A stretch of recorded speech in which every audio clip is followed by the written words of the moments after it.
everybody wants to know what's going on and why nothing makes sense anymore. So this is where everybody seems to end up, on YouTube, staring at your phone and trying to make sense of it and listening to people talk about what's happening. And I think for the majority of people, life is now nothing more than a coping strategy. And at the same time, they're bombarded with messages which are life-affirming. Live, laugh, love, be positive. And I think this is a perversion, or certainly an inversion of truth. So I wanted to start off just by giving a sort of underlying reason or foundation for why I believe that we've become totally perverted in our thinking. I use the word perverted. Maybe, I'm not sure that's the right word. It might be inverted, might be better. Because of the sort of consequences of using the word perversion and the implications of that. So I'm going to talk about an article I wrote some time ago, which I think underpins my ideas as an academic, really, on what's happening. And that article was, I can't remember the exact title, but it was something like, "Is humanity viable?" And what I was saying in that article was that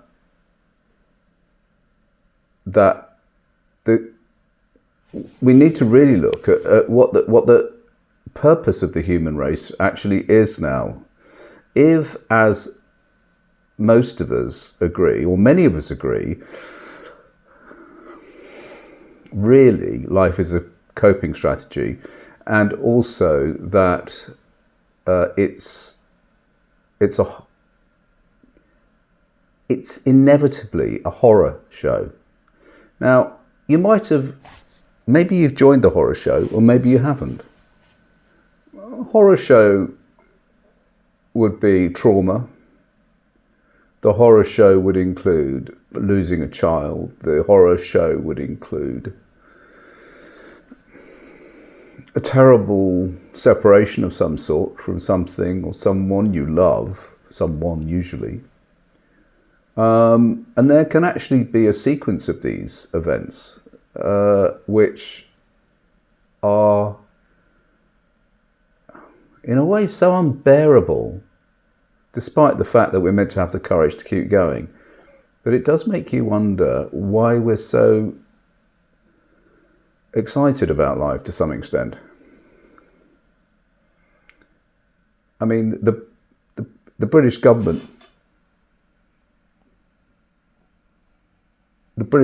have just, by a very narrow margin, started a process where they are going to allow euthanasia to people who are in crippling pain at the end of their life. Whether it will actually get passed, we don't know. So life is so sacrament.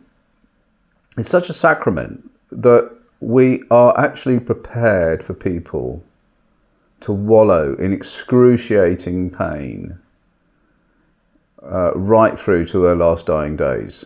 This is, in my opinion, this is perversion. This is bullshit. The arguments against it are insane, actually. But that's a different topic, something that I will address, I think, in the future. Okay, so I think that I introduced that article on with the story about this guy Mo Gawdat. Now, I don't know how many of you know him, but basically he's a tech guy who worked for Google for a long time. And the interview was on Diary of a CEO. I wouldn't recommend anybody looks at this bloody podcast called Diary of a CEO. It's sort of total quackery. But when it started, it was quite interesting. But of course, like everything else that's on the internet, it sort of eats itself in the end and just becomes nonsense. But when it was okay, Mo Gawdat was on there, and he wrote, I can't remember what was the name of the book he wrote. He wrote quite an important book, and I can't remember what it was. It was one of those sort of popular psychology books, and it became a huge world bestseller. Anyway, his son tragically died young, and I think he was only 21 or something. And the host of Diary of a CEO, who is that guy who's on Dragon's Den, he said, it was a strange question, but he came up with it. He said, if your son was, if you had the power to bring your son back, would you? To which the obvious answer you would have thought would be, well, yes, I'd snap my fingers and he'd be back. He actually said no. And he was unequivocal about that. He said no. And he said no on the basis of the world as he looked around it now. I mean, that's how tragic the situation is. That this guy would not wish his son back into this world as it is now. This is a guy who believes that for various reasons that we don't have time to go into, this is not a very pleasant place to be. So I kind of took that sentiment and joined it up with a lot of the philosophy of anti-natalism, which is that actually bringing somebody into this world as it is not a wonderful act that we're just celebrating and having naming parties and christenings. It's a disaster. It's an act of cruelty to bring someone into this world, not an act of love. That's an anti-natalist position. I've got children myself, so I'm not going to, even though in retrospect, I think that was probably maybe not a great idea. I don't know. I haven't really thought that through a lot. I don't want to think about it.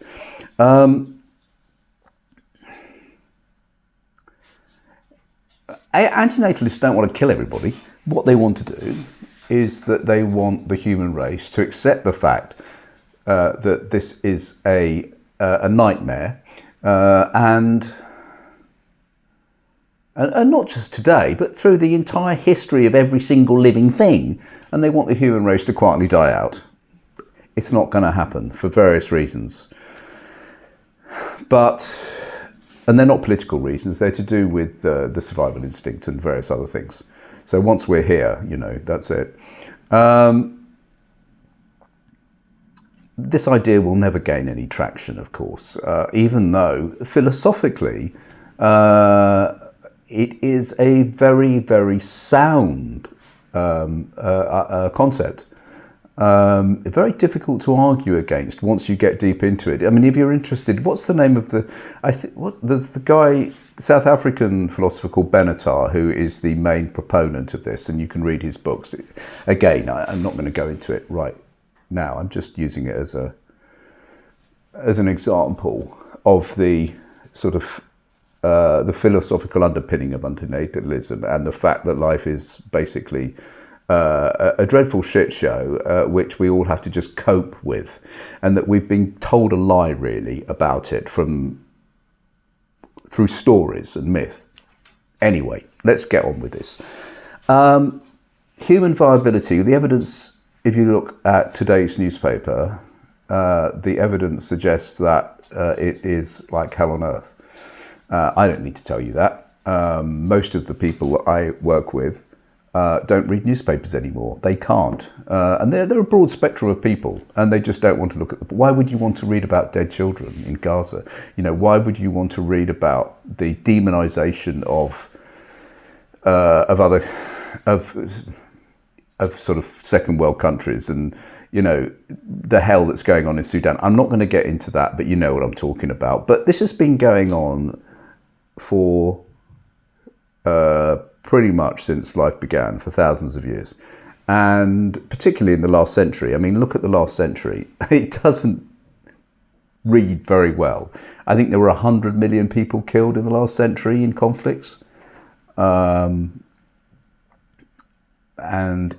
okay, let's remove conflict from the equation, even though that's quite a leap. In America, I think there are 40 million people who are suffering from some form of addiction, I think. Certainly poverty is absolutely rife. You know, mass shootings and, you know, all sorts of just general unpleasantness, which kind of is an echo of this reality that we push away with myth and ideas about the sanctity of life. And then there's this, we're just talking about human life because what's the word? We're speciesist, is it? Where we consider the human species to be somehow elevated form of life as opposed to all other animals, which is, again, it's a story that we have invented for ourselves. It actually, it has almost no philosophical underpinning, but nevertheless, we have demoted animals, almost unilaterally demoted animals to, I was going to say a third-class citizen, but they're not in a fourth, a fifth, a sixth. I mean, they are, what are they? They're animals. I mean, the whole word, you know, kind of demotes them, really, in a way. Somehow we're not animals anymore, which is weird, actually, because I don't know whether, there's this book by John Gray called Straw Dogs, in which he talks about the fact that human progress is a complete myth, and one of the reasons it's a myth is because we are animals and we can never really elevate ourselves from our base animal inheritance, if you like. We can't really get rid of it, which would explain why, even though we have known for at least 2,000 years, possibly a lot more, how, in theory, intellectually, we can organise a kind of fairly utopian paradise on this wonderful earth. You know, we had the blueprints for wonderful republics, for equality and freedom and safety and security. This was all written in some of the Greek philosophy and even some of the sort of ancient holy books kind of worked it out. That was 2,000 years ago. We haven't done it now. It's not going to ever happen, okay? Clearly, all right? We should have woken up to that, but we can't wake up to it. I don't know why. Well, it's a complicated question. We'll get there in the end, but it's not going to be in this particular show of mine. So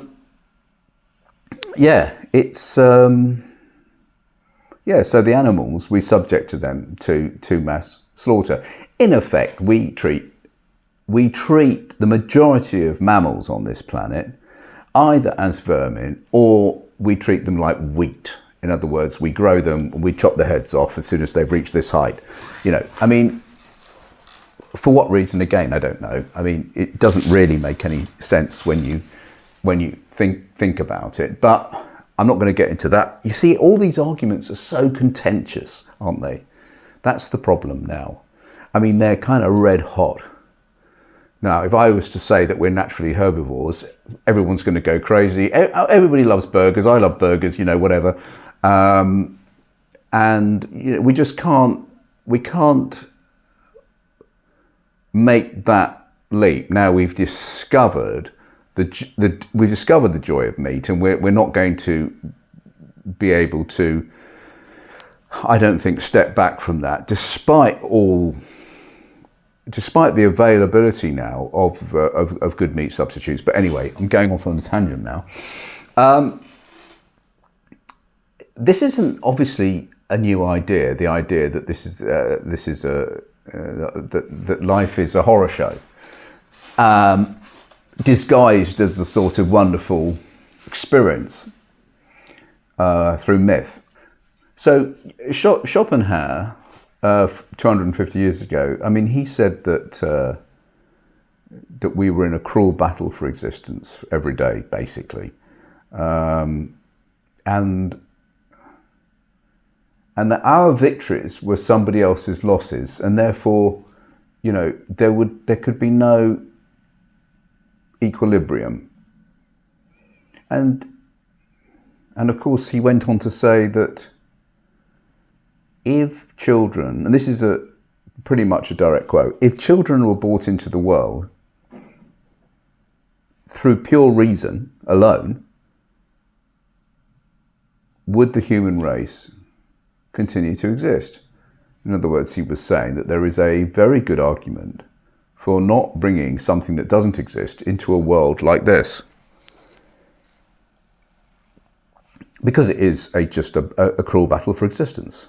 And then there was this Norwegian philosopher, Peter Zapf, and he believed that, again, most of our existence, if not all of it, is based on 4 different coping strategies.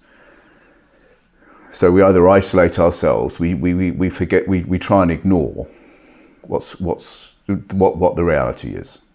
The second one is that we kind of join weird cults to kind of like, it could be like religious cult, or it could be some form of like, I don't know, personal worldview, which is intrinsic to ourselves to some extent, but doesn't really have any relevance to the actual truth that's going on.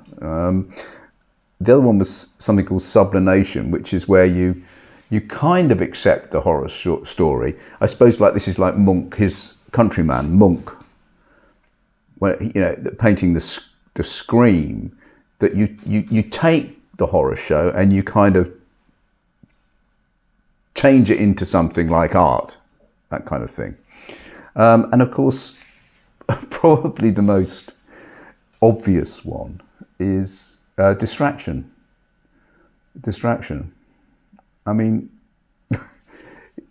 I'm going to talk a lot about this in the future, but, you know, just clicking around, doom scrolling, or clicking around on the internet, or I suppose watching TV before the internet, but now, of course, it's a whole different world.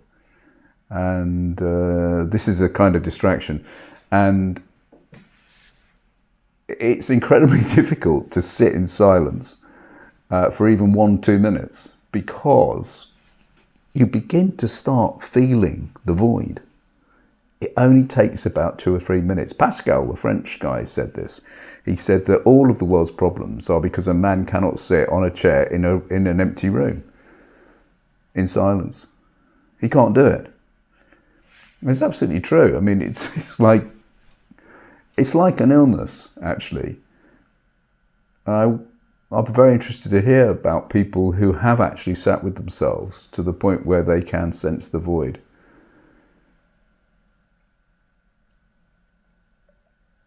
And I don't mean this kind of wonderful void that you might get, say, for example, in meditation, where you have a mantra and it's kind of formalized. I'm talking about that place of silence where the horror history of your own existence comes back to haunt you very quickly, within minutes. The regrets, the pain, the loss, the fear. You just get rid of it with like a beer and start flicking through your Instagram feed. It's gone. Anyway, that's what I'm talking about. I'm going to be talking a lot more about these things, but I just wanted to try and do a sort of rambling introduction to it all, really. This is hyper contentious. In other words, almost everything you say you'll be knocked down and people will give arguments. But actually, the arguments against life being a horror show are not really very vigorous or rigorous. They are based on a mythology about what it is to be alive. I'll give you one example, and then I guess we kind of wrap up. I think the one example I'd give is that when you talk about the horror, say childhood leukemias, and I lost my daughter in a road accident with a drunk driver, or my wife went off with my best friend and I spent 3 years in a sort of paralytic state. I'm riddled with bone cancer. All the things that will happen to you if they haven't happened yet. People say things like, they say the beauty of nature. But what about the beauty of nature? You can kind of get away from this noise and you can kind of walk into the forest. You can sit and watch the waves rolling in, as if this is some sort of recompense for that agony, like it can balance itself. A good view of a beautiful valley can balance the horror that's going on. The problem with that is that although aesthetically that natural scene is something which we can reproduce in some way in paintings, and it looks beautiful, and we can call it beauty, aesthetics. The reality is that is also a horror show that we can't even imagine in our heads. A horror show that makes the Saw franchise look like a children's TV program.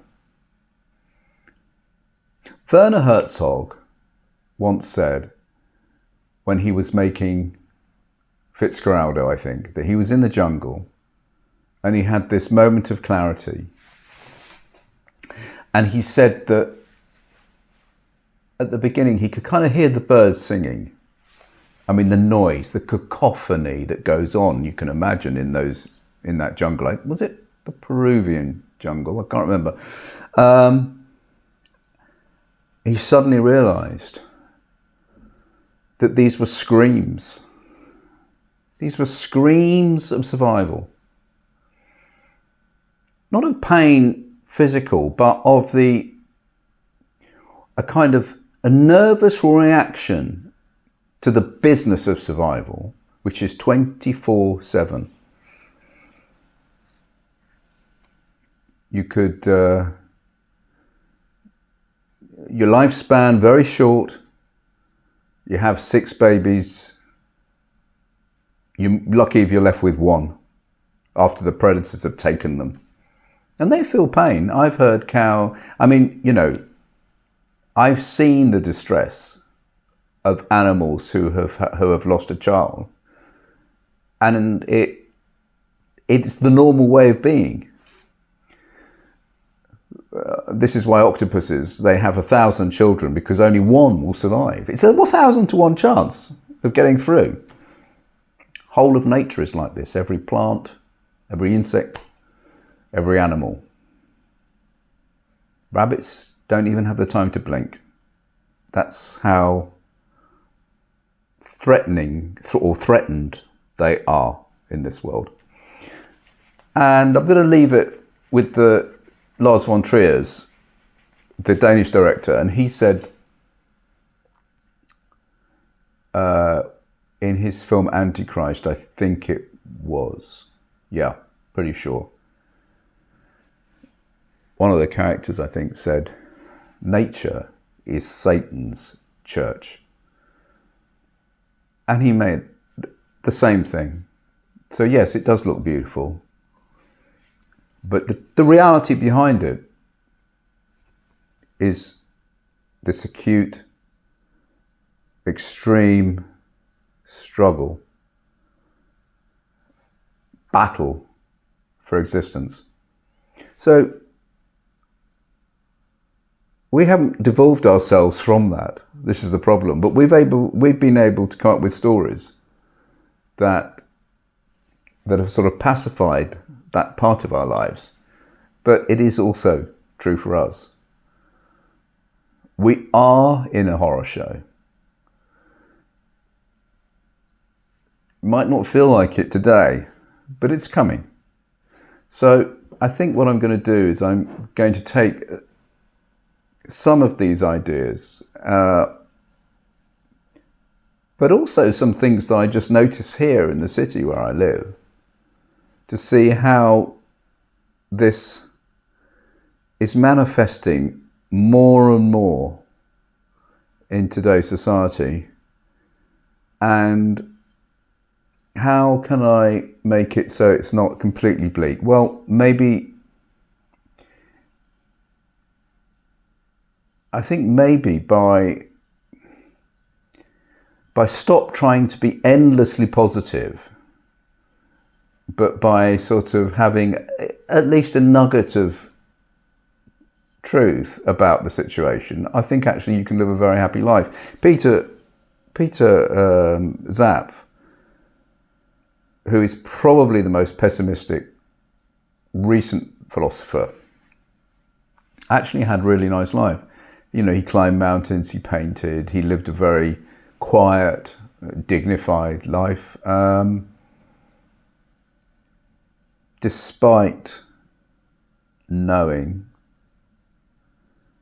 the reality of his own pain and existence. So, you know, I think there's something to be gained from that. I met a woman in the street the other day, and she was trying to find a smartwatch, and it wasn't an expensive smartwatch because it had been misappropriated, should we say, and she could see where it was located on GPS, and she was in the park wandering around. And she asked me about had I seen it or something like that, and I said she looked a bit distressed actually. So I was a bit concerned about her. So I said, "Are you okay? Is everything okay? It's just a watch, you know. It's probably only valued at €100. This particular one, because it was actually a child's watch." She burst into tears. I won't go into why, but I mean, because she gave me a little bit of a hint into her struggles in life, which were no different from your struggles, but she just kind of, losing the watch, I think, was just the final straw. She was in floods of tears. She was very distressed. She was concerned about her business. She was an architect. And